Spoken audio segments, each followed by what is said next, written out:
Hi friends. അങ്ങനെ ഇപ്പോൾ ബാലചന്ദ്രൻ അലീനയെ റൂമിലാക്കിയതിന് ശേഷം താഴേക്ക് ഇറങ്ങി ചെല്ലുകയാണ്. അങ്ങനെ ഇപ്പോൾ ബാലചന്ദ്രനോട് അവരെല്ലാവരും ചോദിക്കുന്നുണ്ട്, ഈ കുടുംബത്തിന് വേണ്ടി അലീനെ ഇവിടുന്ന് പറഞ്ഞു വിട്ടൂടെ? എന്തിനാണ് ബാലചന്ദ്രൻ അവളെ ചേർത്ത് പിടിക്കുന്നത്? എന്തിനാണ് മകളുടെ സ്ഥാനത്തേക്ക് അവളെ ഏറ്റെടുത്തത്? അതിനുള്ള എന്ത് യോഗ്യത അവൾക്കുള്ളത് എന്നൊക്കെ അവർ ചോദിക്കുന്നുണ്ട്. ഇത് കേട്ട് ബാലചന്ദ്രൻ പറയുന്നുണ്ട്, എൻ്റെ മകളാകാനുള്ള എല്ലാ യോഗ്യതയും അവൾക്കുണ്ട്. അതുകൊണ്ടാണ് ഞാൻ അവളെ എൻ്റെ മകളാക്കിയത്. ഞാൻ എന്ന പുരുഷൻ ഉണ്ടായതല്ല അവൾ, ഏതോ ഒരു വഞ്ചകിയായ സ്ത്രീക്കുണ്ടായതാണ് എന്നും ബാലചന്ദ്രൻ പറയുന്നുണ്ട്. എൻ്റെ മകളല്ലെങ്കിലും ഞാൻ അവളെ അത്രത്തോളം എൻ്റെ മകളെപ്പോലെ തന്നെ സ്നേഹിക്കുന്നുണ്ട് എന്നൊക്കെ അവരോട് പറയുകയാണ്. ഈ സമയം റൂമിൽ വളരെയധികം ടെൻഷനിൽ തന്നെയാണ് അലീന ഇരിക്കുന്നത്.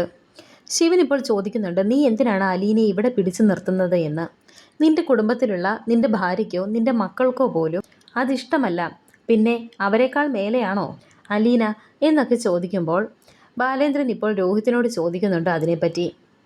അപ്പോൾ രോഹിത്ത് പറയുന്നുണ്ട്, എനിക്ക് എൻ്റെ അമ്മയുടെ സമാധാനവും സന്തോഷവുമാണ് വലുത് എന്നൊക്കെ പറയുകയാണ് രോഹിത്ത്. അങ്ങനെ ഇപ്പോൾ ഓരോരുത്തരും ഓരോ കാര്യങ്ങളൊക്കെ സംസാരിക്കുന്നുണ്ട്. അതിനിടയിൽ രാജീവ് ഇപ്പോൾ ഓരോ മോശമായ രീതിയിൽ അലീനയെക്കുറിച്ച് ഓരോന്നും ബാലേന്ദ്രനോട് പറയുകയാണ്. ഇത് കേട്ട് സഹിക്കാൻ കഴിയാതെ ബാലേന്ദ്രൻ ഇപ്പോൾ രാജീവിൻ്റെ കർണത്തിനിട്ടൊരെണ്ണം കൊടുക്കുന്നു.